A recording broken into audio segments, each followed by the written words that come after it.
Me alegro. Hoy la clase va a ser un poco más corta que lo normal, ¿sí? Porque total no nos queda mucho del tema, ¿sí? De este tema. Entonces lo que decía, tener en cuenta los grados de libertad. Si necesitan comprar un robot de 3 grados de libertad, ¿por qué? Porque es más económico, menos tramos, menos movimiento. Si tienen un obstáculo en el medio muchas veces, o tiene que esquivar algo, o tiene que llegar al otro lado de, si es un cordón de soldadura y soldar un tanque, ¿sí? Es muy posible que no le dé, entonces ahí lo que se recurre es a un grado de libertad más. Eso se llama redundancia, ¿por qué? Porque si no tendríamos ese obstáculo, con 3 hubiéramos llegado. ¿Sí? Si bien compramos uno más caro, es nomás por el hecho de que estamos teniendo en cuenta el proceso, ¿sí? Cosas a tener en cuenta que nos pueden resultar más o menos económicas en la decisión de comprar un brazo robot. Y esto es para tanto los brazos usados como los nuevos. Esto es, si nosotros el brazo robot ya está en una línea trabajando y lo compramos usado, podemos hacerle este ejercicio, ¿sí? Para verificar si nos sirve o si no nos sirve. Y si es nuevo, generalmente lo cumple, ¿no? Más que nada los que son de marca. Pero a veces hay marcas, digamos, más económicas que vienen surgiendo. Entonces, podemos, en todo caso, si tenemos alguna duda, ¿sí? Hacer la prueba. ¿Cómo se llama la prueba? La prueba se limita en repetitividad, precisión y resolución, ¿sí? Midiendo esas 3 cosas, lo que hacemos es ver si el robot o verificar si el robot a nosotros nos sirve o no nos sirve, ¿sí? Entonces, si nosotros queremos del robot una resolución, ¿sí? O sea, dentro de una distancia, ¿sí? Nosotros nos movemos con el robot y dentro de una distancia, ¿sí? Queremos que se encuentre digamos, nuestra posición final. Nosotros programamos la posición de partida A y la posición de llegada B. ¿Sí? Voy a cambiar. A, B. ¿Sí? Y nosotros queremos que tenga una resolución, o sea, que se encuentre dentro de una pequeña área de trabajo, puede ser 1 centímetro cuadrado, en redondo, en cuadrado, etcétera, ¿sí? Y lo que nosotros hacemos es repetir varias veces esta prueba. Por supuesto que si lo hacemos, qué sé yo, 20 veces o 50 veces, mejor todavía. Pero total, como esto lo podemos hacer variando inclusive la velocidad del robot, porque los puntos ya los tenemos grabados, ¿sí? Podemos hacerlo varias veces y en un par de minutos, ¿sí? Lo que hacemos es, inclusive en la punta, le podemos poner, si queremos, un fibrón, un marcador, ¿sí? Lo que sea. Y lo que hacemos es vemos realmente la resolución o cómo está resolviendo ese robot. Bien, ¿por qué en uno nuevo quizás queremos verificar eso? Bueno, cuando no tenemos bien si esa marca nos puede garantizar ciertas cosas, ¿sí? ¿Por qué es esto? Porque a medida que los robots son más económicos, ¿sí? Más baratos, lo que vamos teniendo es que, ¿sí? Utilizan menos cantidad de bits, utilizan en los conversores, ¿no? Analógico digital y digital analógico. Recordemos que la precisión de todo elemento electrónico siempre viene dada por la cantidad de bits. Si tenemos algo que nos resuelve en 10 bits, un conversor analógico digital, ¿sí? Tiene una precisión. Si tenemos uno que es en 16 bits, tenemos mayor precisión, ni hablar, qué sé yo, en 24 bits, ¿sí? 36 bits, etcétera. Entonces, si nosotros queremos uno barato, generalmente los conversores van a ser de menor cantidad de bits. Y estas cosas, ¿sí? Que podemos caer en 2 marcas, ¿sí?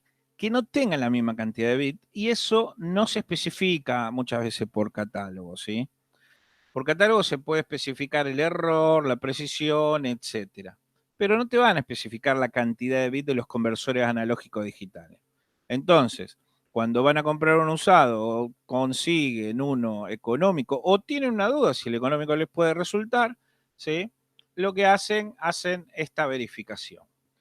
Por el otro lado, ¿sí? También lo que podemos verificar es el estado de los motores con este tipo de ejercicios, el estado de las transmisiones, si es, o sea, dependiendo si es de correa, si es harmonic, drive, ¿sí? Etcétera, cómo están los motores de paso, si es motor paso a paso o si es servomotor, ¿sí?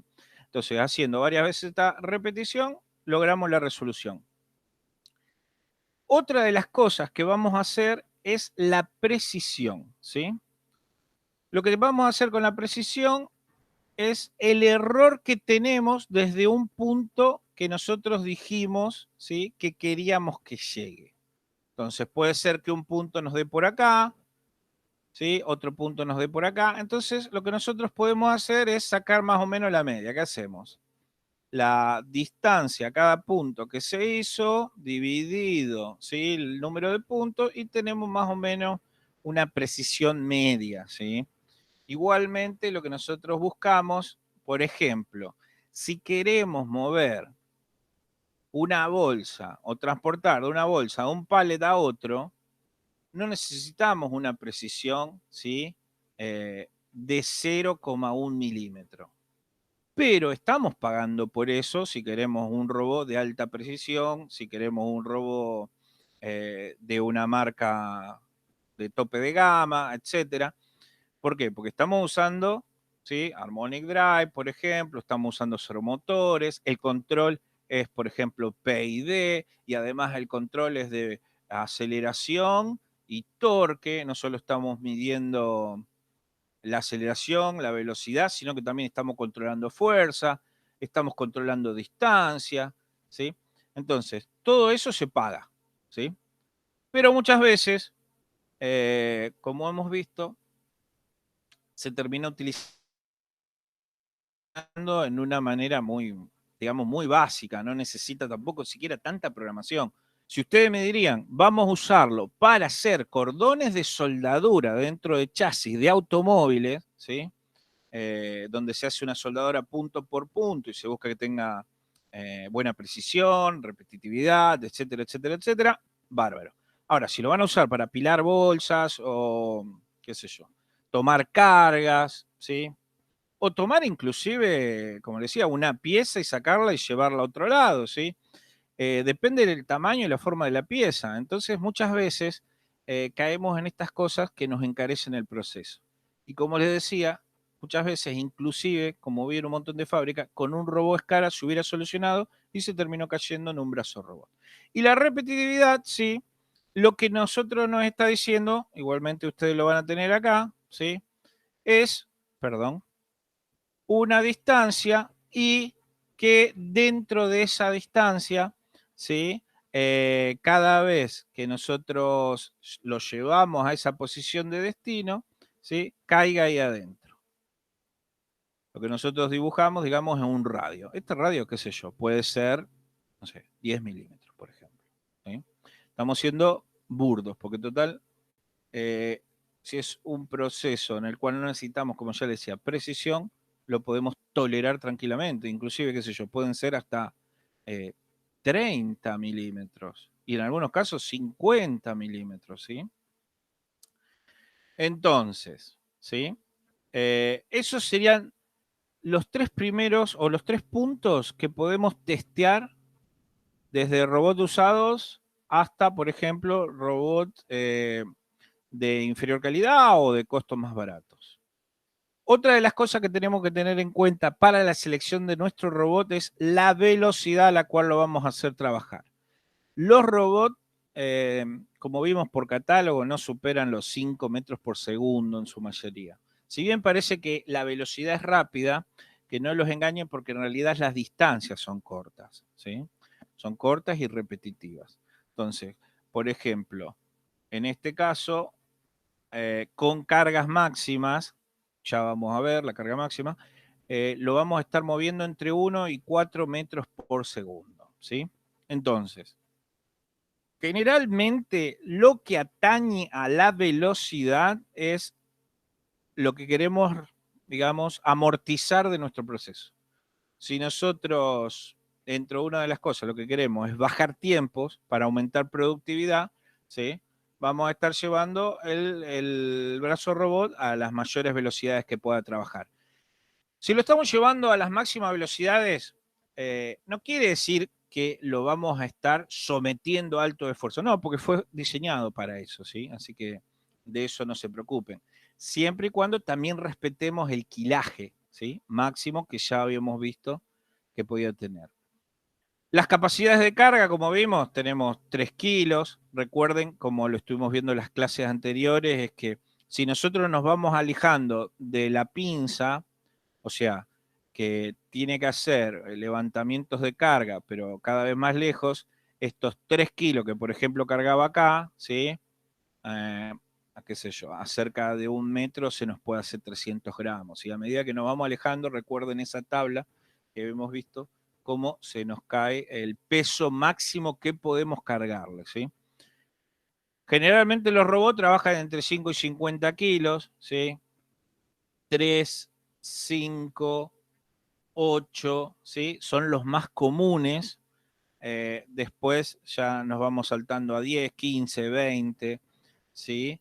Pero, por ejemplo, podemos tener robots que trabajan con media tonelada, ¿sí?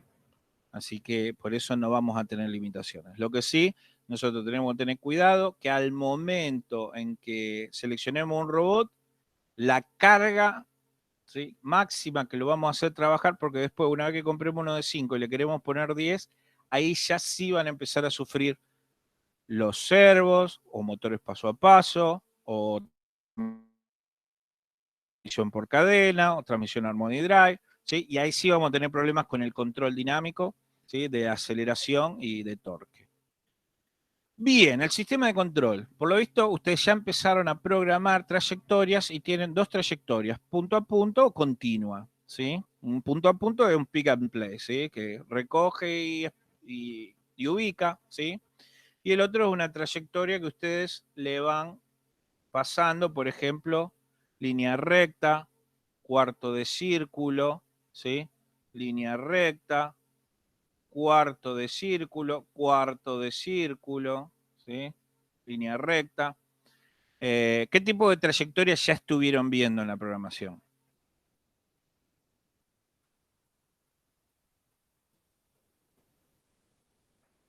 ¿Estuvieron viendo cómo trazar líneas rectas, cuarto de círculo o medio círculo?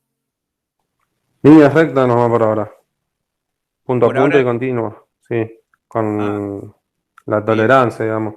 Sí, podría decir medio círculo. Bueno, yo medio círculo no me acuerdo. Si lo digo. Pero Y línea lo que le recta, sí. dieron y le dieron el Z, las velocidades de aproximamiento y esas cosas, ¿ya estuvieron o no? Sí, fuimos modificando algunas velocidades de los trayectos, digamos.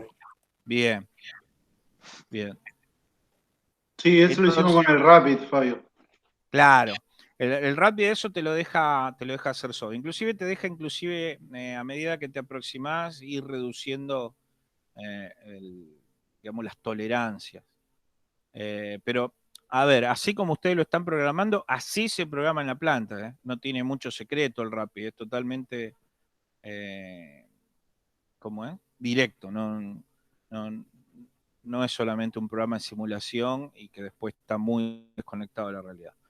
Bien, el tema de los controles. Bueno, acá lo que tenemos que tener en cuenta es qué tan preciso en aceleraciones. Recuerden que ustedes, cuando van del brazo de la pinza, digamos, acá tienen algo y lo tienen que llevar acá.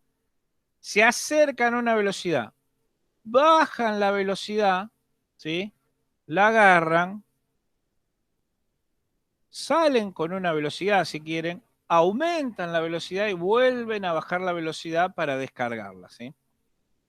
Esa sería, digamos, la mejor metodología siempre para transportar algo. Bueno, todos esos tipos de controles que lo vamos a ver cuando terminemos la parte de robótica para ver la parte de control, ¿sí?, se llaman, por ejemplo, PID, que son proporcionales, integrales y derivativos. ¿Alguna vez lo escucharon hablar? No, PID, yo no. nunca PID. Bueno. Ya vamos a ver cómo trabajan y cómo se programan, pero el proporcional lo que elimina es el error, por ejemplo, de posicionamiento, ¿sí? El derivativo, ¿sí? Nos elimina, por ejemplo, en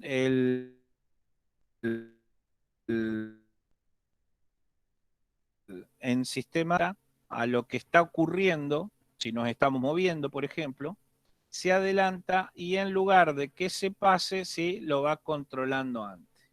Entonces, si nosotros tenemos algo que, si nosotros lo queremos llevar de A B, ¿sí? Si no tendríamos control derivativo, es muy posible que haga esto. Lo movemos y hace eso. En lugar que si tenemos control derivativo y nosotros vamos aumentando, digamos, la variable del control derivativo, eso se setea, ¿sí? Lo que hace es, tac, lo lleváis. Mientras que el integral, lo que haríamos con el integral es que si nosotros lo movemos puede que tengamos un error. Entonces, para hacer ese offset, ¿sí? O preseteo, le vamos achicando variable o le vamos aumentando la variable, de pronto si nos quedamos cortos, si nos quedamos largos, para que llegue a la posición. Con el derivativo lo que hacemos, que ustedes no lo tocan eso en el robot porque tiene un auto-tuning, ¿sí? Pero en el caso de que tengan que calibrar, ya van a ver que hay un montón de procesos industriales que utilizan control PID para temperatura, para variación de velocidad de motores, ¿sí? A partir de ahora lo van a ver en arrancadores suaves, variadores de velocidad, controles de temperatura, ¿sí? Inclusive si se lo quieren construir ustedes, ¿sí? El segundo trabaja así y el tercero, ¿sí? Lo que hace es, a ver, el primero de posición, el segundo que no haya rebote y el tercero lo que le da es esa suavidad, digamos, para que llegue al proceso. En sí está mal decir suavidad, ¿sí? Porque en realidad el integral lo que hace es va tomando el área bajo la curva, ¿sí? De nosotros, por ejemplo, velocidad o desplazamiento en el tiempo, la integra y va tratando también de eliminar el error, ¿sí? Más rápido posible. Entonces, la sumatoria de esos tres controles, ¿sí? Lo que hace es que, ¿cómo es? No tengamos prácticamente error. Y es por eso que esos controles vienen en este tipo de equipos. Podemos tener P y D, perdón, P, D, digamos, P y D, ¿sí? O podemos tener, qué sé yo, derivativo o proporcional, ¿sí? Dependiendo. Pero ahí tenemos una variedad, ¿sí? De controles que pueden venir con nuestro brazo robot. Si viene con PID es de los mejores, ¿sí? Si viene con PD es mejor también, o sea, es muy bueno, ¿sí? Después si viene con control solamente proporcional o solamente derivativo, ahí ya tenemos menos variables para controlar, ¿sí? Pero si no, si tendríamos todo, podemos controlar todo lo que nosotros querramos, ¿sí? Cosas deseables. Si tenemos un robot tipo de pintado, ¿sí?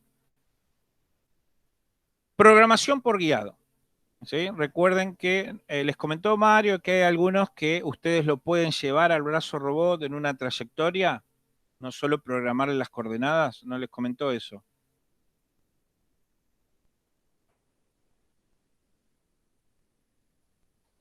Bueno, ustedes pueden liberar los servos, porque como el robot está trabado por los servos, ustedes lo van llevando, ¿sí? Y le van guiando la trayectoria. ¿Para qué?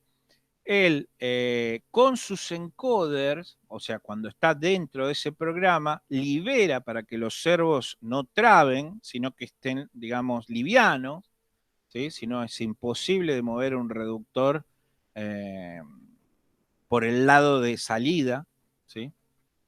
Entonces, por el lado del eje de salida, digamos, entonces como va a ser difícil, se le coloca a ese programa para que el reductor esté liviano, nosotros lo vamos guiando y con los encoders, él lo que va haciendo va a ser registrando, ¿sí? Con los encoders que tiene en cada servo, ¿sí? Él va registrando esos movimientos, esos pulsos.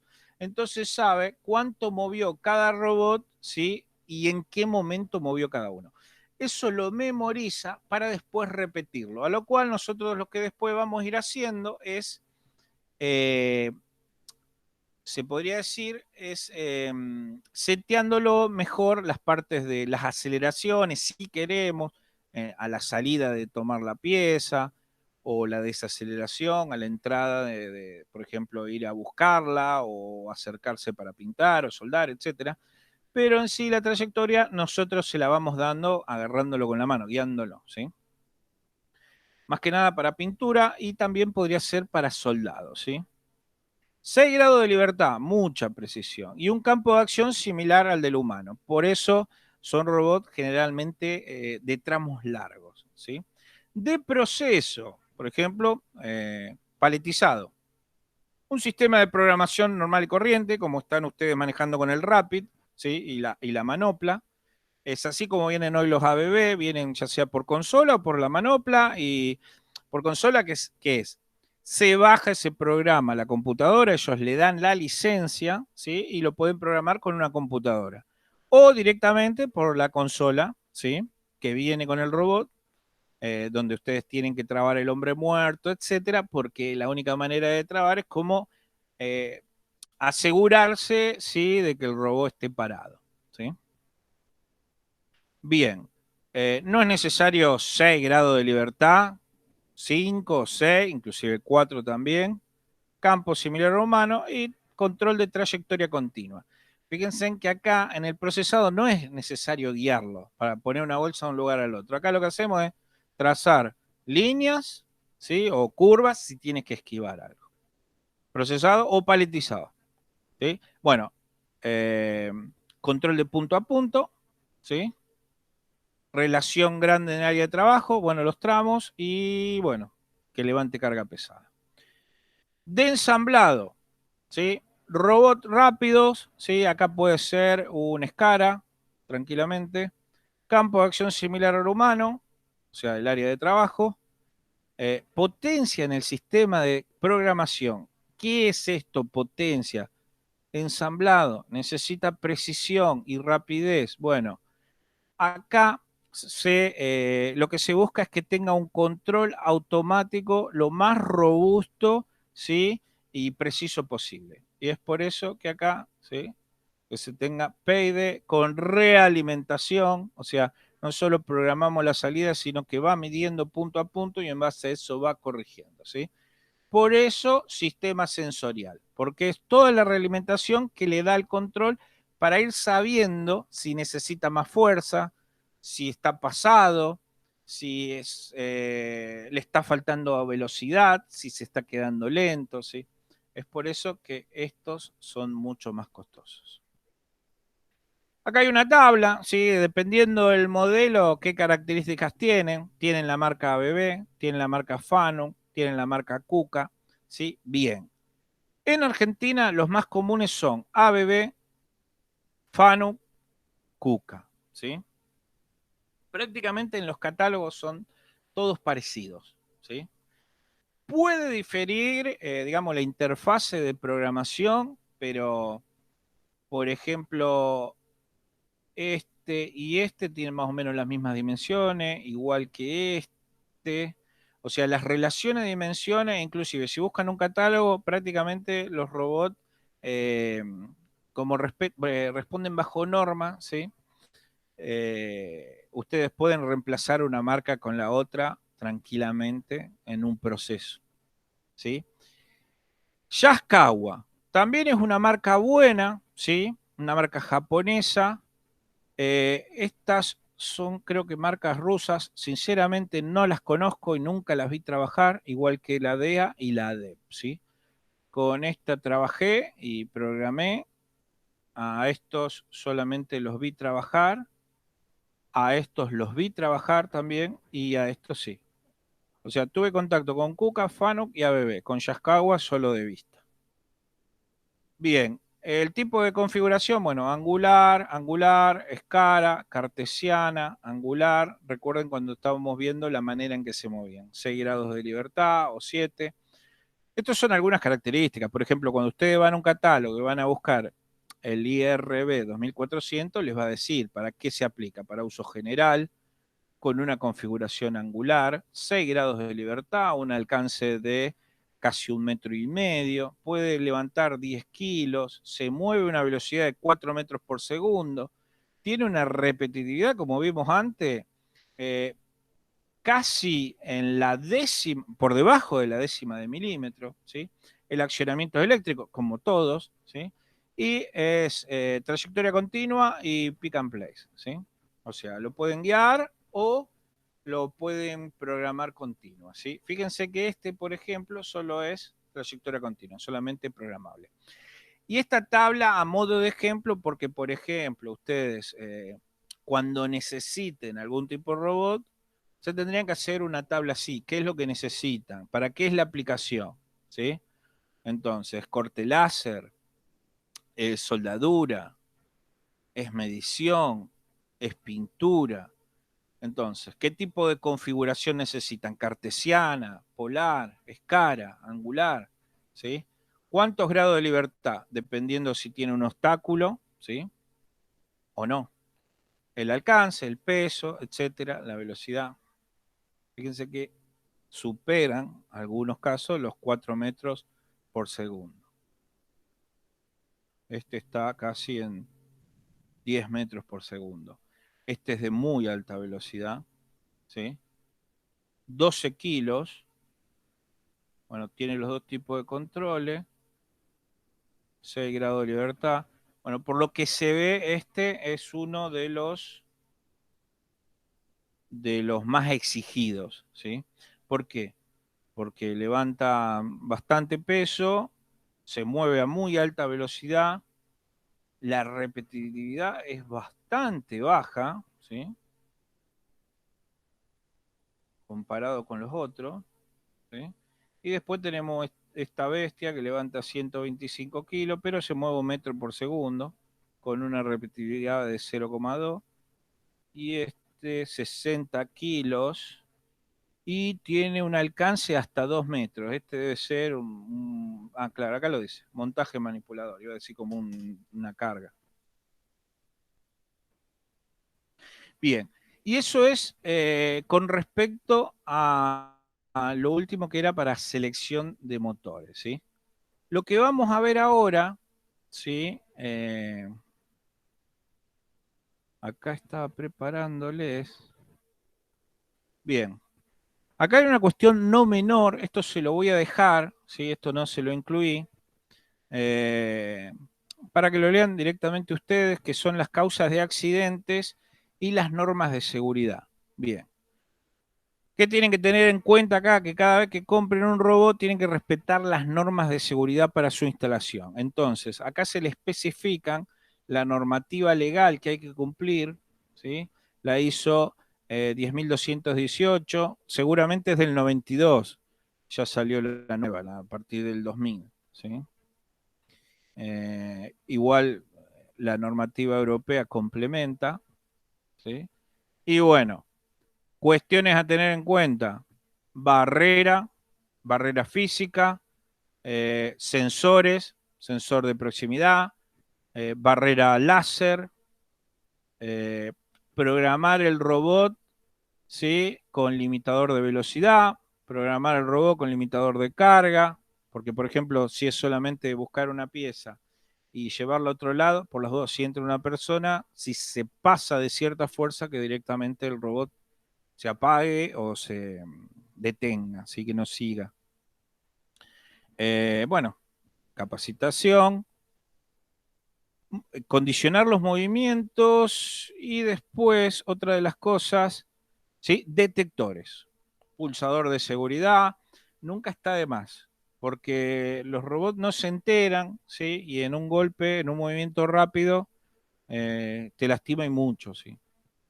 Bien, vamos a la parte de justificación económica. ¿Cuándo un robot nos conviene comprarlo y cuándo no nos conviene comprarlo?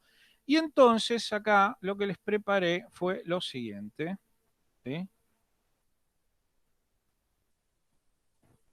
Bien, acá entré a eBay, ¿sí? Pueden entrar a Alibaba o demás. Entonces tienen, por ejemplo, pueden ser robo usados, pueden ser robo nuevos, pero bueno.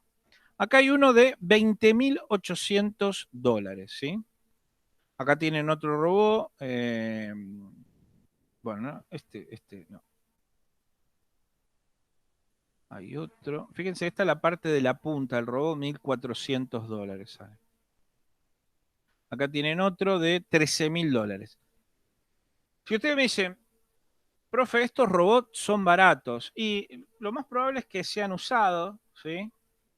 Pero que hayan estado en funcionamiento, podemos entrar acá. Igualmente, un robot nuevo, tipo ABB, creo que un 120, no me acuerdo bien el código, pero como los que ustedes deben estar programando en estos momentos en Rapid, vendido para un establecimiento educativo, ¿sí? O sea, el precio que le hacen son 20.000 euros, ¿sí? Quizá a nosotros nos parece caro, pero por ejemplo, qué sé yo, un empleado en una industria en Europa tranquilamente gana 2.000 euros, 2.500 euros, ¿sí? Entonces, 20.000 euros para una industria no lo veo yo caro. Fíjense, en $11.000, $6.000, ¿sí? $6.000. Generalmente estos son usados, pero bueno, nos sirve el caso del ejemplo. Si queremos un robot de $12.000, por ejemplo, ¿sí? ¿Cuánto lo vamos a pagar? ¿Nos conviene o no nos conviene? Bien, ahí está la cosa. Una de las cosas que vamos a tener en cuenta, bueno, acá busqué el convenio de salarios de la UON, ¿sí? Pero ¿qué pasa? Si trabajan en una industria láctea, tienen que usar el convenio, si quieren, de salario de Atilra, ¿sí? Y así sucesivamente.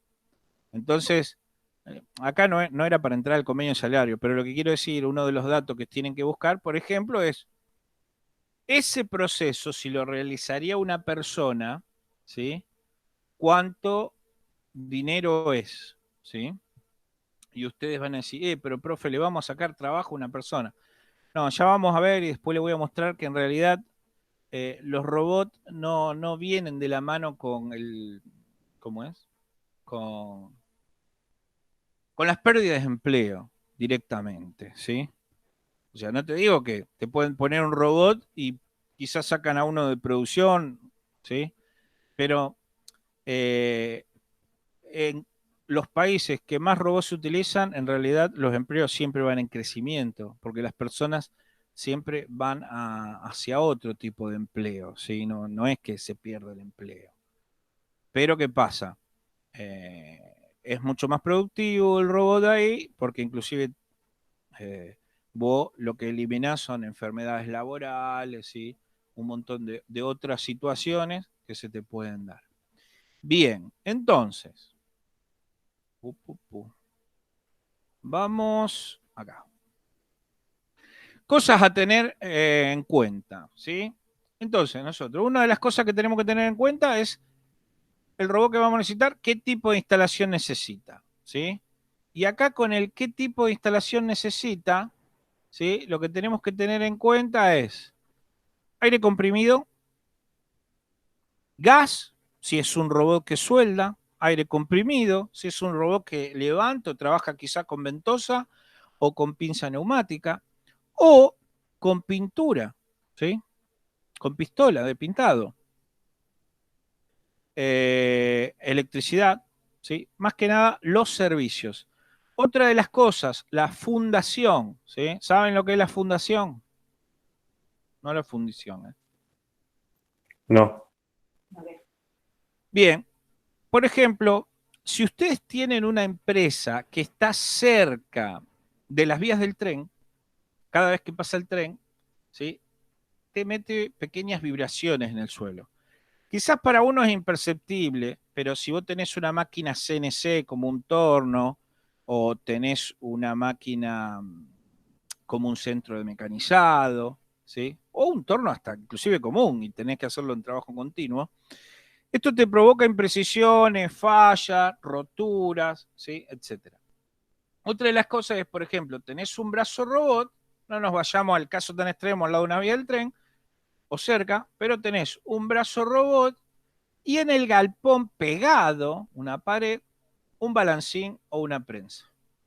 Pum, pum, pum, 500 toneladas, ¿sí? Etcétera, y todo el día golpeando. Bien, todo eso se transmite por la losa, ¿sí? Y lo que va haciendo resentir los mecanismos, a su vez que le mete errores, etcétera.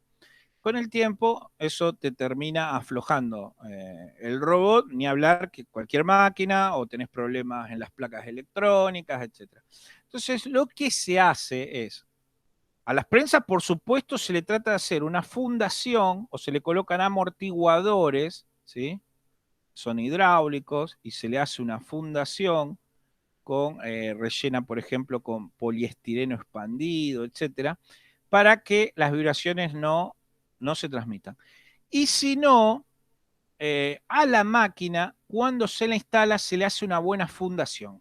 ¿Eso qué sería? Se trabaja en la plataforma donde se va a colocar, ¿sí? Para que, uno, con el tiempo no haya desnivel. Entonces, ustedes trabajan en una empresa, ¿sí? Si tienen idea, ¿cuál es el espesor, ¿sí? Del contrapiso donde están trabajando ustedes?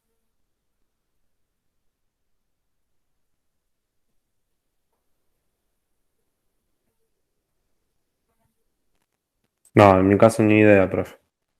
Bueno, si me dicen, es lo más común 15 centímetros, ¿sí? No es suficiente. Cuando se hace una fundación, ¿sí?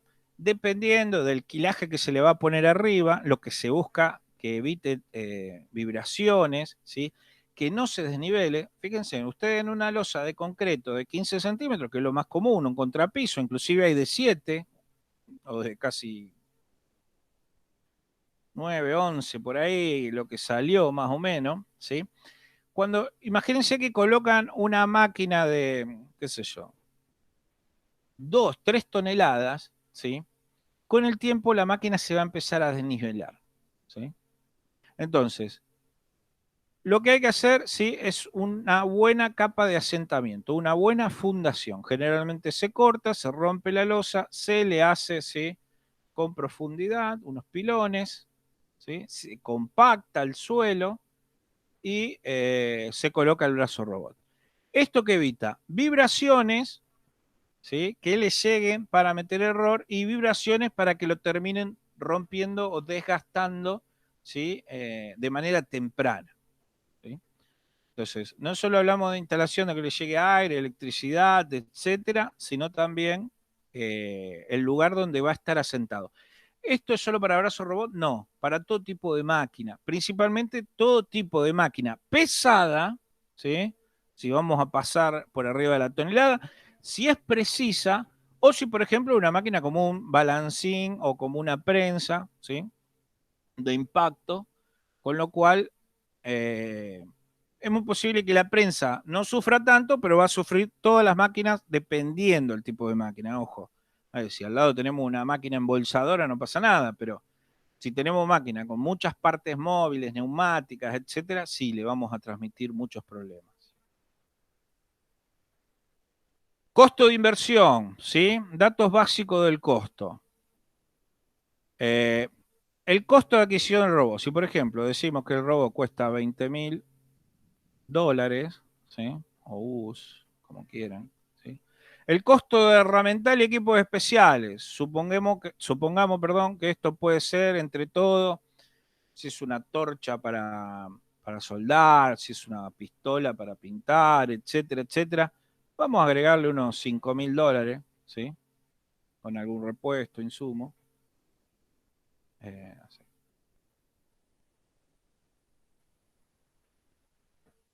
Costo de ingeniería de instalación, y acá era lo que era aire comprimido, electricidad, llevarlo con las bandejas, extensión de cañería, ¿sí? Etcétera, más la fundación. Vamos a agregarle acá unos $2,000. Ojo, esto a nivel de ejemplo, con lo cual estoy tirando números nomás. Costo de beneficios. Bien, ¿sí? Y acá voy a pedir un poco la colaboración de todos ustedes, ¿sí? Que son gente de mantenimiento y de reparación y de diseño, etcétera. ¿De cuánto estamos hablando, ¿sí? En dólares de un sueldo, por ejemplo? Mando medio, etcétera. Vamos a poner los números juntos, así no. Hacemos supuestos, si quieren, hipotéticos. 200, 250. ¿$250? Acá en Argentina, ponele. No, más. No, Más. más. Mando Vamos a medio. hacer, si querés, a Tilra. Vamos a hacer a Tilra, ¿sí? Ah, bueno, ahí estamos en otros números. No, bueno, pero está en otro nivel, nadie, no toda la. Hagamos Mirá, promedio 60.000 profe. pesos, 50.000 Escuchá, pesos. Mauro. Profe, el básico en dólares que se hablaba de un ingeniero era de $1.200. ¿En dónde? Yo diría $500, un sueldo ahí de alguien de mantenimiento a escala media. También depende de la industria, obviamente, ¿no? Pero. Bien. Y ahí está, y ahí tiene mucha razón, ¿sí, Lucas? Ahí tenés mucha razón. ¿Por qué? Porque alguien me dijo que creo que era Matías, ¿sí? $250. ¿Sí o no, Matías? Me dijiste eso. Sí, no sé qué valor de dólar están tomando, pero. No, bueno, está bien. Total, lo que quiero es que no nos perdamos, total, sino más o menos tirar un número. Hablemos Dale, en dale. dólares, en el 500. dólar que después te sirve afuera para comprar un brazo robot para hacer el estudio, el dólar que vos consigas, no sé. Pero escúchame, a lo que voy es que alguien dijo 500, que creo que fue Lucas, y 1.200 Martín o Ariel, uno de los dos. No, fui yo. Yo me acuerdo que cuando estaba estudiando ingeniería, no me acuerdo en qué materia habíamos visto que el sueldo básico era 1.200 más o menos, de un ingeniero. Está bien. Pero esto te estoy hablando que era en el 2005 o 2004, 2005, por ahí. Me parece bárbaro. Tenemos 3 números y los 3 nos va a servir, ¿sí? Porque nos tiene que servir esto. Esto es para que aprendamos nosotros. Después, cada uno lo va a hacer más en profundidad. Pero estas cosas hay que aprenderlas a hacer porque nosotros que estamos en una empresa o tenemos que hacer cálculos rápidos, medianamente nos tiene que servir de noción, ¿sí? Bien. Y acá lo que les quiero decir es, si el robot nos cuesta 20 más 5 más 2, ¿sí? Estamos hablando, voy a tratar de cambiar el color. A ver si escribe acá, no. $27.000, ¿sí? Redondeemos, $30.000. Bien. Esta es una empresa, por ejemplo, una láctea. O, qué sé yo, puede ser una empresa de fabricación de automotriz, ¿sí? Etcétera. Esta puede ser una metalúrgica chica, ¿sí?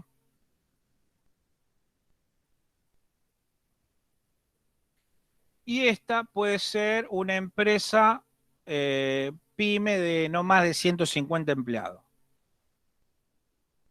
Yo creo que esta es la que se adapta más a la zona, digamos, en la parte nuestra. Me parece, ¿no? 150 empleados, una metalúrgica chica. Puede ser una metalúrgica u otro tipo de empresa de no más de 100, 150 empleados. Bien. Ya empiezan a tener una noción si los números cierran o no cierran. Pero fíjense lo siguiente. Esta empresa hace 3 turnos.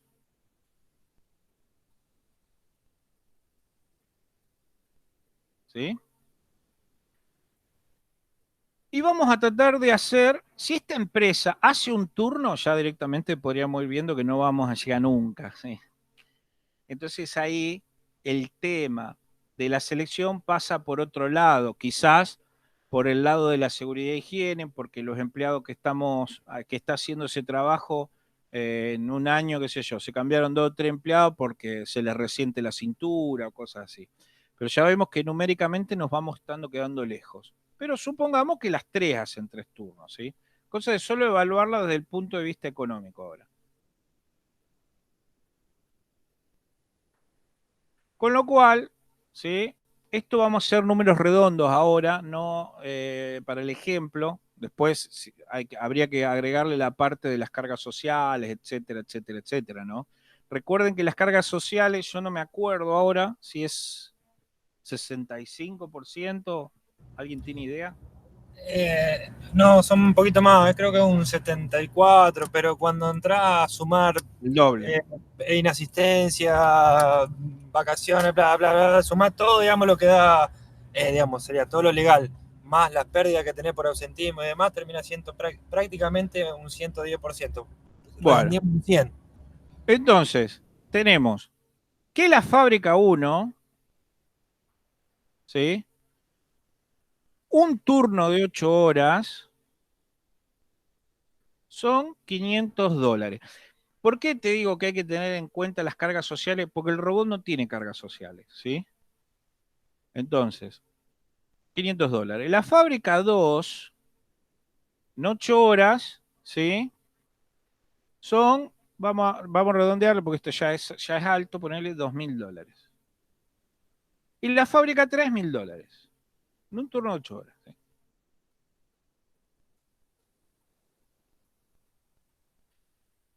Bien. Acá vamos a ver que tenemos 3 métodos. ¿Estos 3 métodos son exclusivos de este libro? No. Estos 3 métodos son una guía en este libro. Pero estos 3 métodos son métodos básicos para evaluar amortizaciones en un montón de cosas, ¿sí? Desde poner un kiosco o una heladería hasta comprar cualquier maquinaria, etcétera, ¿sí? El método de la VAN, el método de la TIR, que es la tasa de retorno, ¿sí? La VAN, que es traer a valor actual todo lo que nos saldría a futuro, digamos, y esto, bueno, el periodo en que recuperamos nuestra inversión. Entonces, primero lo vamos a hacer por periodo de recuperación, ¿sí? ¿Qué cosas tenemos que tener? Por un lado, todos los gastos. ¿Qué sería todos los gastos? Todo lo que nos sale nuestra inversión. Repuestos, bueno, el equipo, los repuestos, las instalaciones, ¿sí? Todo lo que mencionamos antes, ¿sí? Que vimos en la parte de los gastos de la inversión, ¿sí? Todos esos ítems. Por el otro lado, ¿sí? Los costos que estamos teniendo hoy. ¿Qué serían los costos? Por ejemplo, los sueldos, los turnos, ¿sí? Por otro lado, por ejemplo, en Japón, cuando yo estuve ahí, les voy a comentar algo. A la noche, es más, hasta de día mismo, la fábrica nunca tenía la luz prendida, salvo cuando entraba alguien. O sea que prácticamente las instalaciones eran un galpón cerrado, oscuras, trabajando, ¿sí? Todo con robot. La parte de las líneas que usaban robot, o sea, tenían luces, por supuesto, para si alguien quería ir a supervisar, si una visita quería ir a ver cómo estaba trabajando, o si quería mostrar una visita, o para hacer el mantenimiento, etcétera. Pero si no, generalmente trabajaba todo a oscuras, ¿sí? No tenía calefacción de ningún tipo, no tenía ni aire acondicionado, tenía, sí, ventanas, ventilas, la que vos quieras, tampoco tenía calefactores, ¿sí?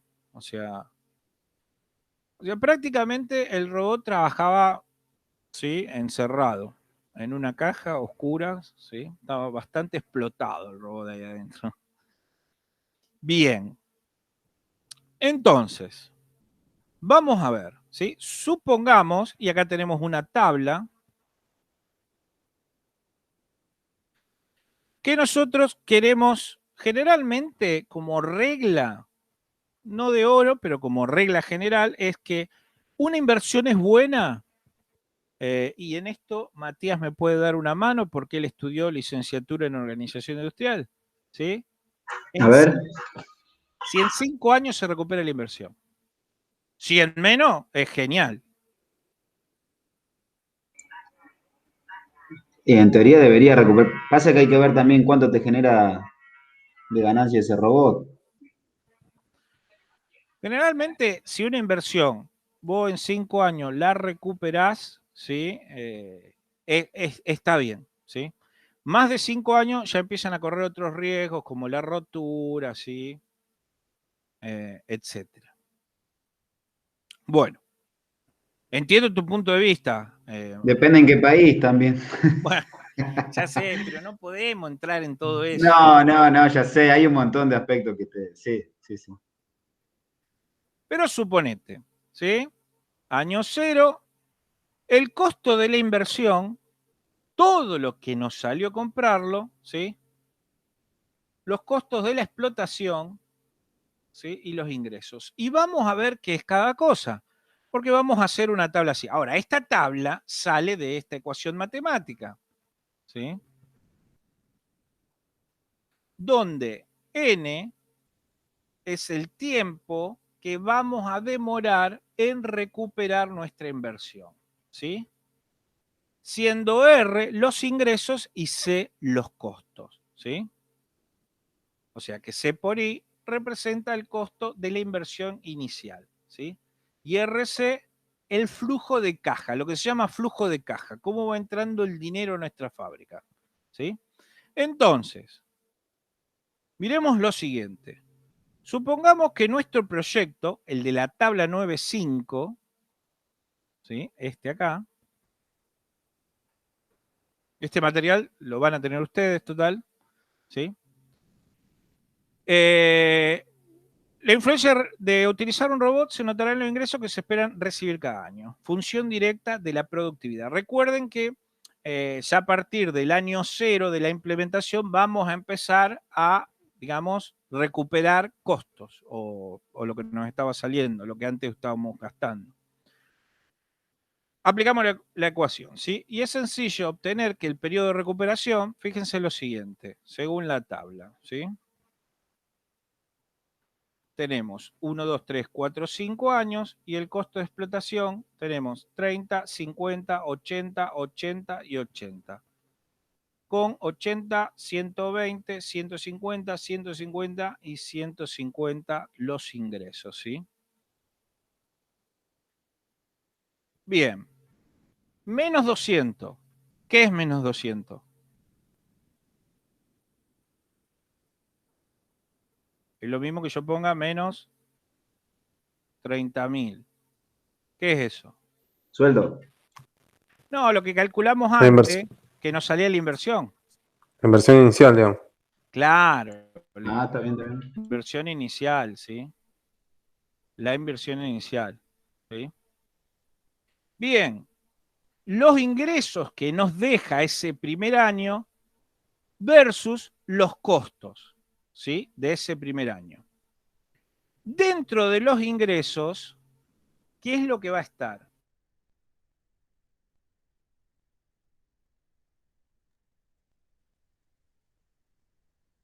Los ingresos generados por el robot, digamos.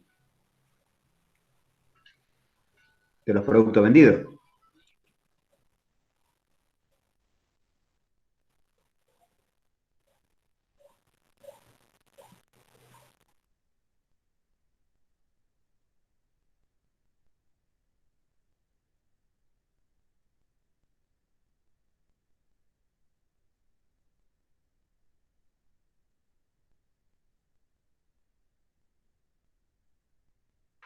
Hola, hola.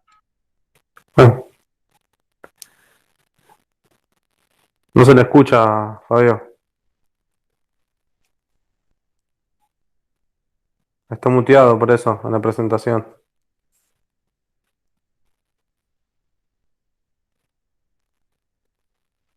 Ah, se colgó internet.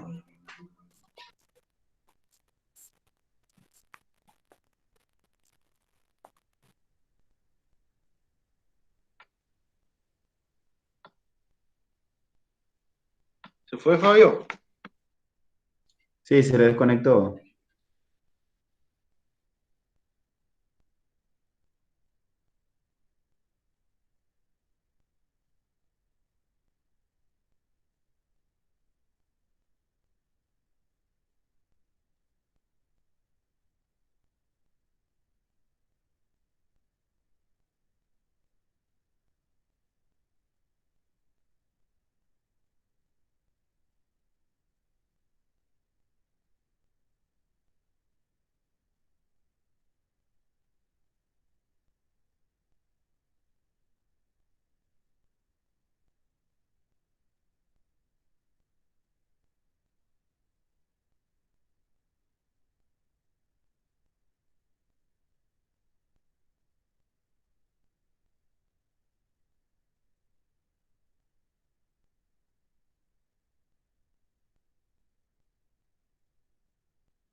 ¿Hola?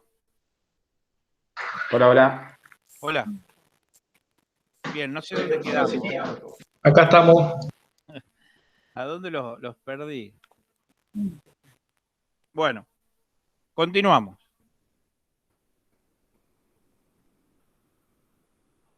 Y vamos acá. Ustedes están viendo mi pantalla. Acá. ¿A dónde quedamos? ¿Los 12.000? ¿Lo habían llegado a escuchar o no? No, aunque era R menos C. Bueno. Bien. Claro, está bien, está bien. Ahí se debe haber cortado. Bien. Entonces, ¿qué vamos a hacer? Esta es la fórmula, ¿sí? Lo que hacemos es, al total de qué nos cuesta, ¿sí? Nuestra máquina nueva, galpón, instalaciones, lo que sea, ¿sí? En nuestro caso es un robot, dijimos que nos cuesta $30.000. Lo que vamos haciendo es sumarle y restarle cada año, ¿sí? 1 año, 2 años, 3 años, pero cada año tiene un ingreso y una erogación, ¿sí?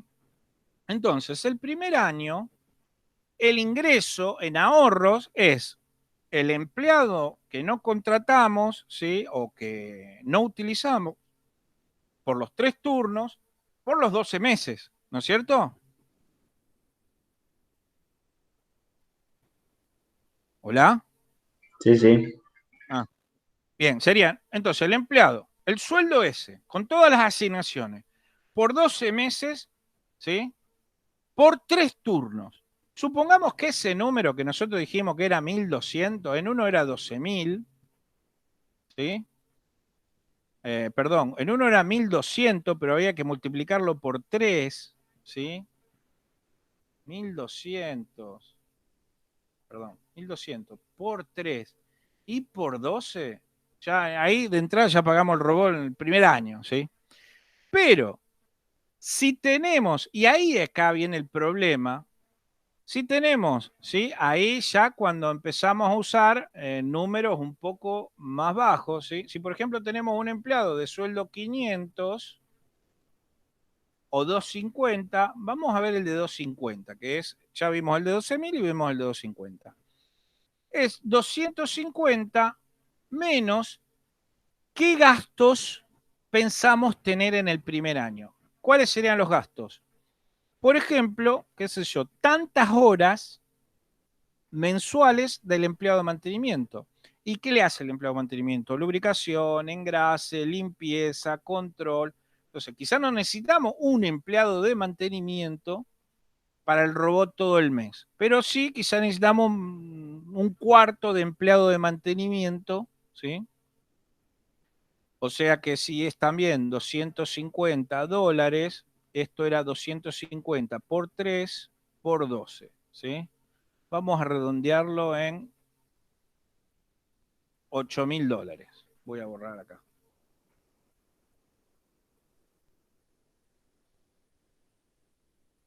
El sueldo que nos ahorraríamos un empleado a los 3 turnos. Menos el cuarto de empleo de mantenimiento, porque, por ejemplo, si el empleado de mantenimiento labura 200 horas, sea 50 horas que se dedique a limpieza, control, lubricación y engrase, ¿sí? Una vez por semana, una vez cada 3 días le hace un chequeo. Entonces, un cuarto de 250 son alrededor de 70, ¿sí? Pero también es por 3 por 12. 70 por 3, 210 por 12, vamos a hacerlo por 10, ¿sí? 2100. Estamos haciendo un ejemplo. Esto es el primer año.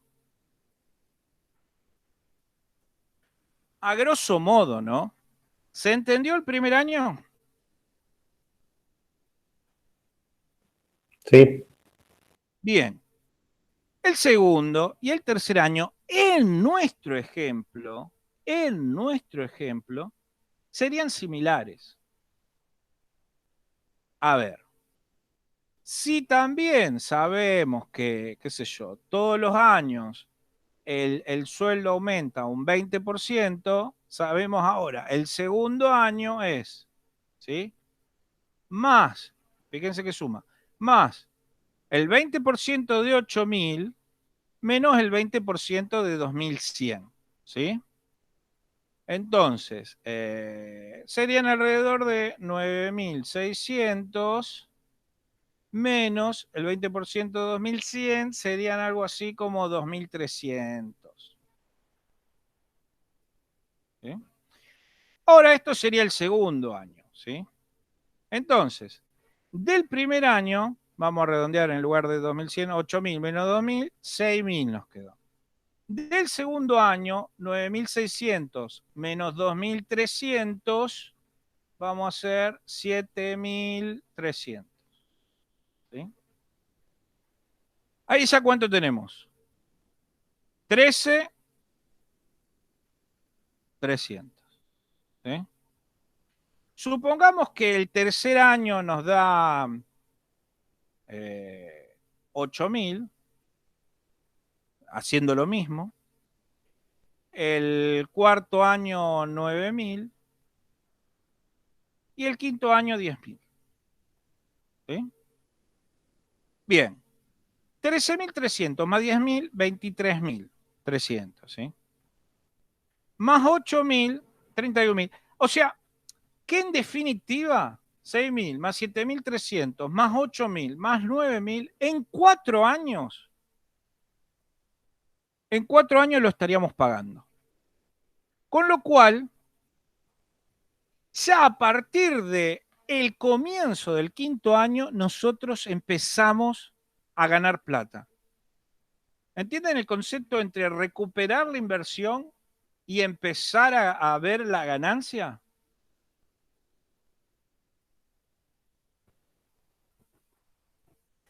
Sí, sí, se entiende. Cuando el número es claro, por ejemplo, dijimos un sueldo de, no me acuerdo si $2.000, algo así. Cuando el número es claro, quizás rápidamente se puede justificar. Cuando el número no es tan claro, ¿sí? Estas 3 fórmulas son las que generalmente se utilizan para estudiar una inversión. Todavía nos queda ver valor actual neto, ¿sí? Y la tasa interna de retorno, ¿sí? Que es como una tasa de interés, pero en cuanto vamos viendo qué porcentaje año a año. Ahora, cosas a tener en cuenta, ¿sí? Dijimos, el aumento de sueldo nos pega en lo que el robot nos estaba ahorrando, ¿sí? Pero también nos pega en el costo de la gente, por ejemplo, que le hace mantenimiento. Como dijimos, si ese galpón estábamos utilizando luces o no, y pasamos a no tener que tener luces prendidas, también es ahorro. ¿sí? Si usábamos calefacción o refrigeración, por ejemplo, qué sé yo, en una industria láctea. También puede llegar a ser ahorro, ¿sí? O equipamiento, ¿cómo se llama? Vestimenta, lo que sea. Pero, fíjense lo siguiente, ¿recuerdan el robot Scara? Era algo así, una base, ¿sí? Y que continuamente giraba, chiqui, chiqui, chiqui, chiqui, chiqui. Por ejemplo, entre dos cintas, ¿sí?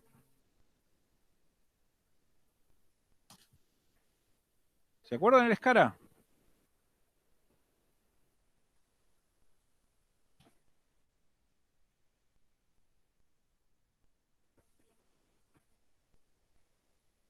¿Se acuerdan de este robot?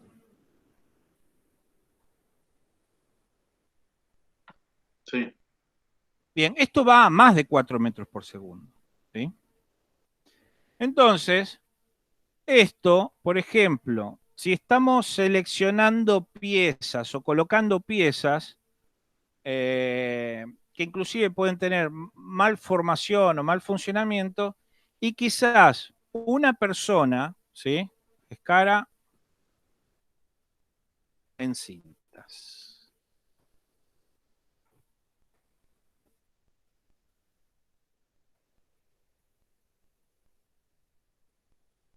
Vamos a ponerlo así.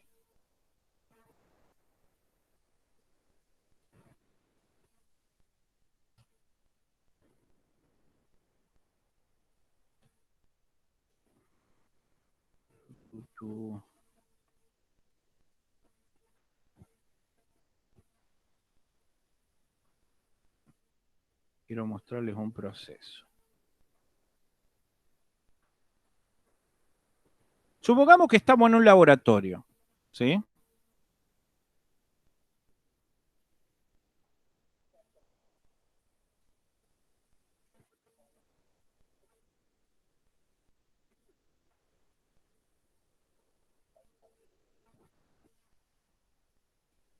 Quiero buscar uno de más alta velocidad, ¿no? Era este.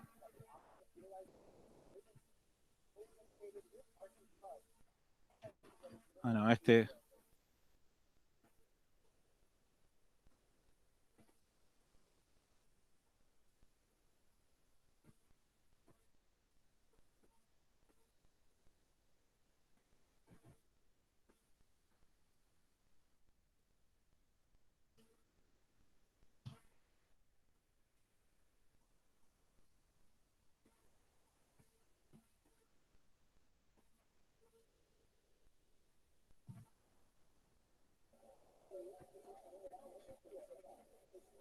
¿Ven este video, chicos? ¿Lo llegan a ver bien?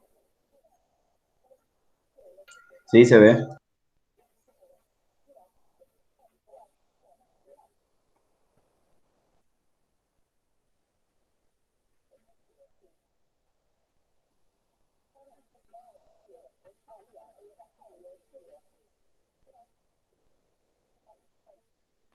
Bien. Supongamos que una persona tiene que hacer esa selección y apilarlos, ¿sí? Apilar de a dos. ¿Cuántos creen que puede hacer en un minuto?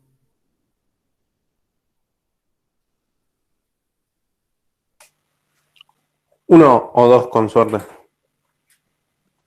Bueno, esto supongamos que puede hacer, inclusive si lo pueden llevar a más alta velocidad, 100 o 200 en un minuto, ¿sí? Entonces, fíjense en cómo aumenta la productividad. Entonces, era Matías, que antes había hablado inclusive de lo que vendés, podés vender más, o por el otro lado, podés bajar los tiempos.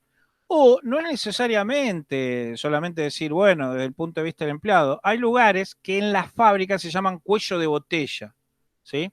Todas las fábricas tienen cuello de botella, ¿sí? Y son los lugares donde, por ejemplo, viene la producción aguas arriba, quiere decir en procesos anteriores, y cuando llega una máquina, ¿sí? Esta máquina es más lenta.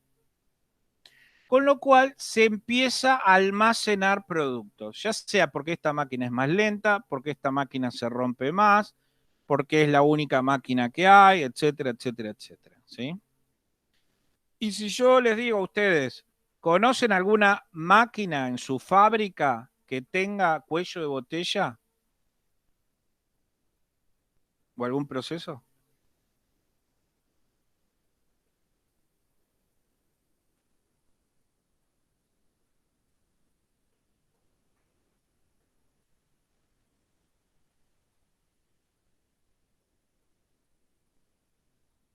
¿Conocen cuello de botella?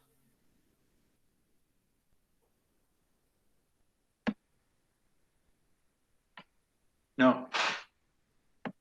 ¿Quién me dijo ahí? David. ¿Eras vos, David? Sí. ¿Vos me dijiste que no?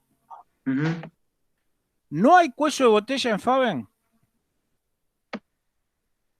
Que yo sepa, ¿no? En las Sí. cortadoras. Cuando En vienen realidad las el cuello de botella es donde más producto tenés almacenado, donde más. Claro, a la entrada, donde esa máquina no saca a la velocidad de la máquina anterior. Por ejemplo, en las confeccionadoras o en la pouchera, no sé si todavía hacen pouch, ¿sí? Se les empieza a amontonar el material antes de procesarlo y a veces se requieren horas extras para empezar a sacar ese producto?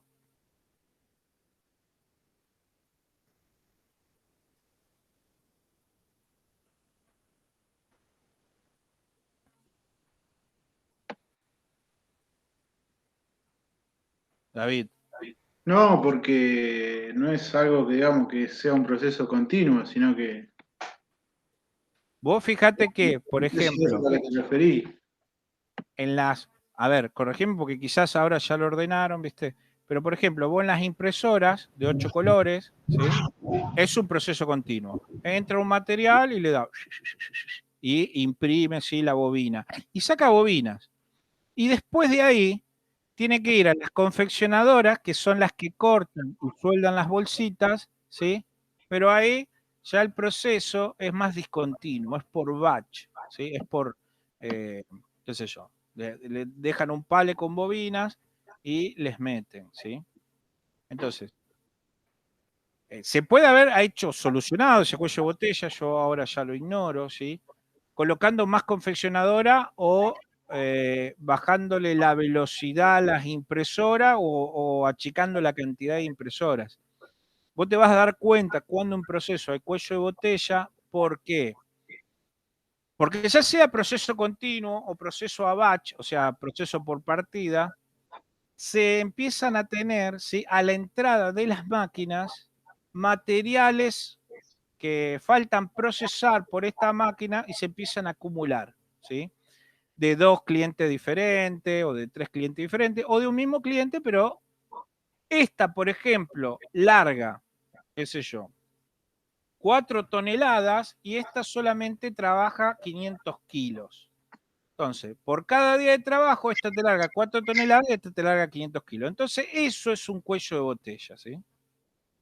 Si no, Fabio, otra forma de identificar a lo mejor cuando se trabaja así por pedido, el cuello de botella es cuando el área siguiente está frenada, está sin trabajo, el área anterior es el cuello de botella porque todavía está trabajando. Ah, Entonces bueno, no genera acumulación de stock, pero frena el proceso siguiente. Cuando se trabaja claro, por proyecto pasa eso. esta trabajó, largó este producto, toda esta todavía no lo puede procesar y esta ahora tiene que ir a media marcha o bajarle la velocidad Claro. para no O saturar, tomar mate el empleado. claro. O si no, lo vas a ver porque le piden que vaya a hacer hora extra, ¿sí? Generalmente esas máquinas, esos lugares de cuello de botella, ¿sí?, está sobrecargado de gente o le piden que haga muchas horas más extra y a estas casi no le dan horas extra. Bien. La cuestión es que yo lo que quería mostrar, no tanto de cuello de botella, pero casi todo proceso, mínimo, más chico, más grande, hay una discordancia entre lo que una saca y lo que otra procesa, ¿sí?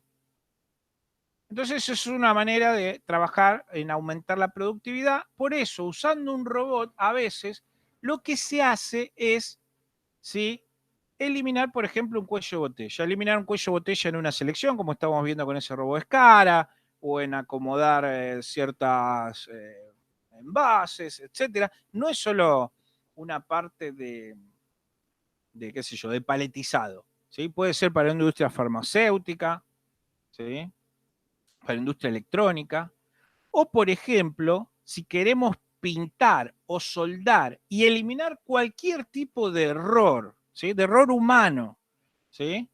Entonces caemos en un robot de soldado o en un robot de pintado, y ahí prácticamente, ¿qué tenemos? Uno, tiempos constantes de pintura, tiempos constantes de soldadura, constante la calidad de la soldadura o del pintado. Y entonces vamos eliminando, o sea, no solo achicando improductividades por tiempo, sino improductividades por calidad, o lo que se llama scrap, cosas que se hicieron mal, se tienen que rehacer o se tienen que tirar, ¿sí? Entonces, esa es otra cosa que, si bien nosotros lo vimos desde el punto de vista solamente de sueldo del empleado para ver de repagar, pero por ejemplo, hay errores, ¿sí?, que provocan pérdidas de material. Y porcentualmente, mes a mes, es un número. O si lo llevan al año y lo dividen en 12 meses, es un número, ¿sí?, por retrabajo. Es más grande si hay que volver a reprocesarlo, y si bueno, se recupera un poco, ponele, pero se perdieron el tiempo de volver a hacer el reproceso. Eso es plata también que se ahorra. Y por el otro lado, otra plata que se ahorra es si lo tendríamos que haber tirado, ¿sí?, sin poder reprocesarlo, ¿sí?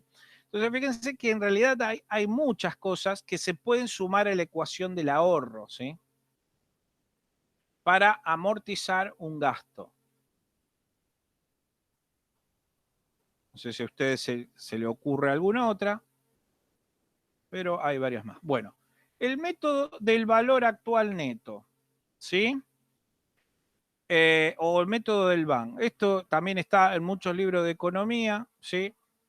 ¿Y cómo se lo considera? Como que es el valor actual neto, ¿sí?, al valor presente del flujo de caja, ¿sí? Como si todo el desembolso del recupero y del gasto lo traeríamos al día actual, ¿sí?, o al día cero, ¿sí?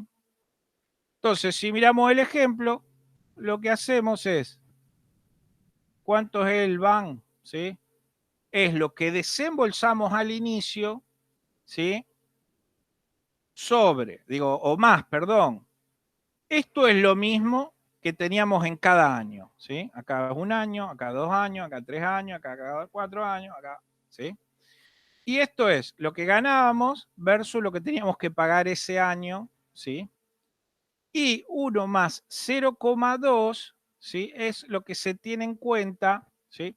Vamos a leer el ejemplo. Suponiendo que el valor de la depreciación del robot es lineal, recuerden que toda máquina, igualmente un auto, tiene una depreciación anual, ¿sí? Y suponiendo que ese valor, bueno, en este caso era 5 millones, y que la rentabilidad que se requiere obtener es 0,2, ¿sí?, la rentabilidad es la ganancia, es eso lo que nosotros le colocamos acá abajo, el valor de rentabilidad, ¿sí? Entonces, en el primero es elevado a la 1, en el segundo es elevado a la 2, en el tercero es elevado a la 3, en el cuarto elevado a la 4, en el 5 elevado a la 5, ¿sí? Y en el último directamente es la cantidad de años, ¿sí?, y elevado a la 6. Y operando, o sea, directamente restando, dividiendo, ¿sí?, y bueno, y sumando cada uno de estos años, vamos a obtener un valor de BAN, ¿sí? En este caso, ese BAN es negativo, ¿sí?, y además es mayor que 5, por lo cual podemos decir que este valor actual neto, ¿sí?, no se pagó en los 5 años. ¿Por qué es negativo? Porque no terminó de, o sea, todas estas partes tienen que ser positivas, se van sumando, no terminó de anular, ¿sí?, el menos 200, o nuestro valor, si hubiera sido menos $30.000, ¿sí? Empezamos, recuerden, con negativo porque es lo que desembolsillamos al inicio, entonces menos 30.000. Si el BAN hubiera sido 0 y lo poníamos en 5 años, ¿sí?, o sea, en 5 años y nos da 0, quiere decir que realmente está bien. Si el BAN ahora pasa al terreno positivo, 1, 2, 3, etcétera, mejor todavía. Quiere decir que estamos recuperando la inversión antes de los 5 años, ¿sí? Entonces, para que la tengan en clara, siempre se desembolsa con menos negativo del total y después se va haciendo año a año las ganancias menos las erogaciones o derogaciones, ¿sí? Que es lo que vamos desembolsillando para mantener el proceso funcionando. En el primer caso no tenemos en cuenta la rentabilidad. En el segundo caso, ¿qué rentabilidad esperamos o queremos obtener, ¿sí? En nuestro proceso? ¿Queremos obtener una rentabilidad del 20%? Bueno, la ponemos acá y vamos viendo, ¿sí? A ver, si nosotros achicamos la rentabilidad, o sea, decimos, no, la rentabilidad cero, es quizás, llegamos a los 5 años justo, pero nunca tuvimos rentabilidad, ¿sí? Y el último es la tasa interna de retorno, muy parecido al VAR, pero ahora lo que lo estamos convirtiendo es en tasa de interés, ¿sí? Y lo que nos va a terminar dando, ¿sí? Es un porcentaje.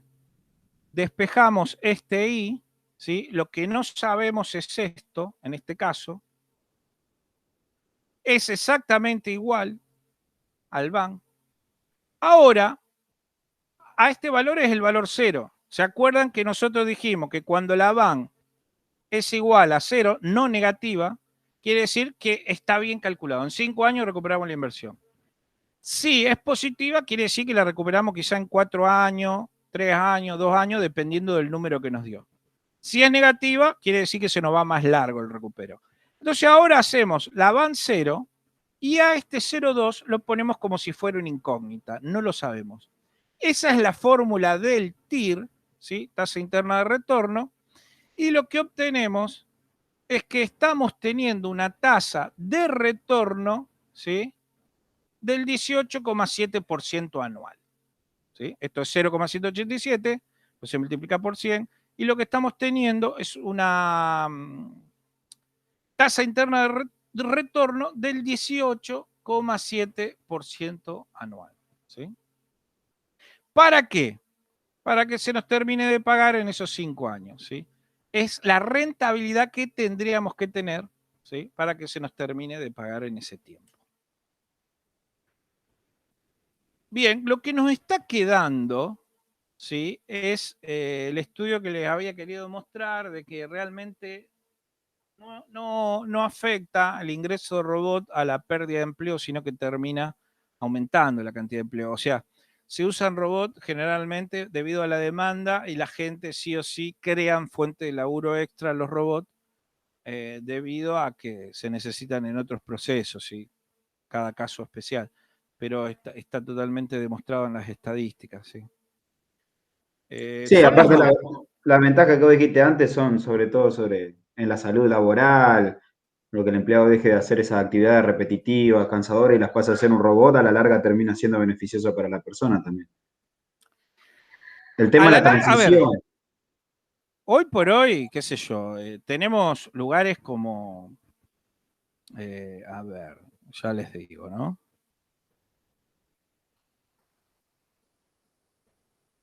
Bien, vamos acá.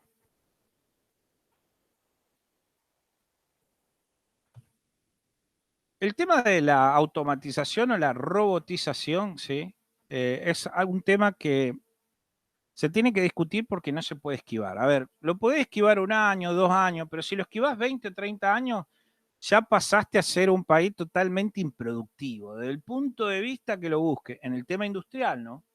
¿Por qué? Porque los otros te van a pasar el trapo. Pero, por ejemplo, un país como Corea del Sur, ¿sí? Que tiene la mayor cantidad de robots, esto para el año 2017, por ahí, ¿sí? Tiene 531 robots por cada 10.000 puestos de trabajo, ¿sí? Y Argentina tiene 16 robots por cada 10.000 puestos de trabajo. Ahora, Corea del Sur tiene una tasa de desempleo por debajo del 3%. ¿Sí? O sea, que los robots no crearon desempleo. Ni en Corea del Sur, ni en Singapur, ni en Japón, ni en Alemania, ni en Suecia, ni en Taiwán, ni en Dinamarca, ¿sí? Ni en Estados Unidos, ni en Bélgica. Donde entra el robot no crea desempleo. porque viene atañido, sí, con otras productividades que se necesitan. Quisiera mostrarle un poco más de información sobre este estudio, porque la verdad, otra cosa es que Brasil y México, ya un robot de soldadura es pagado con el sueldo de un empleado. ¿Sí? Argentina todavía le quedan un par de años, pero tranquilamente lo va a pagar. ¿Y esto qué quiere decir? Que es irremediablemente, ¿sí?, posible que a la corta los robots cada vez entren en juego en la parte industrial argentina. ¿Sí? Por eso quería mostrarle todos estos datos. Si quieren lo charlamos la clase que viene, junto con los empleos de los próximos 10 años, los que se van a perder y los que van a venir en Argentina. ¿Sí?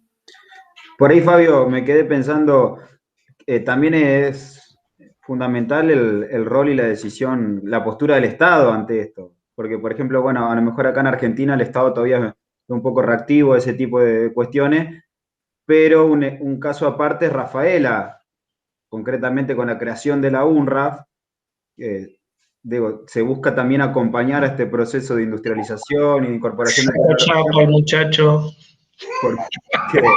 por parte del privado. Digo, en eso es un ejemplo, Rafaela, de hecho, va en contra a lo mejor un poco del resto del país. Mira, si les interesa, podemos tocar este tema, si no seguimos con el tema de cálculo de posicionamiento, etcétera. Después, de última, nos está quedando ver el tema de mantenimiento de instalaciones antes de entrar a la parte de control. Yo, si quieren, la semana que viene podemos hacer una pequeña charla, un debate sobre esto, porque es muy interesante. Son cosas que ya vienen. A ver, podemos estar indiferentes, pero nos van a pasar por arriba, como el IoT, la inteligencia artificial, el machine learning, el deep learning. A ver, estas cosas, si no te subís, no vendés más. Es así de simple, ¿sí? ¿Y en qué se va a ver? En que las autopartistas cada vez van a tener productos más caros con respecto a la competencia, con respecto a la importación, ¿sí? Y un montón de cosas. No quiero extenderme más porque va a venir el pitch a dar clase en cualquier momento. Así que vamos a cortar acá, chicos.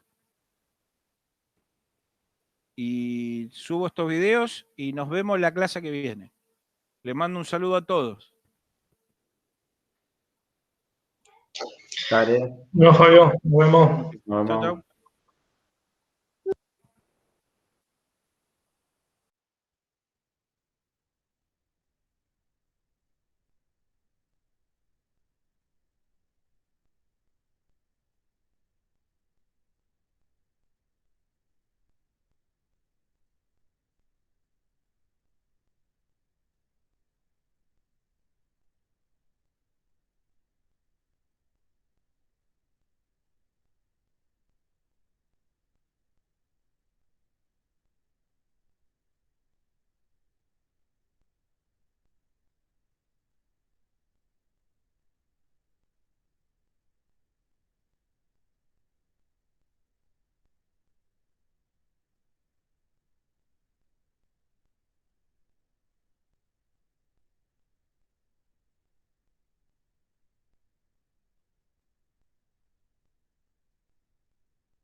Yo tuve que salir, por eso me desconecté.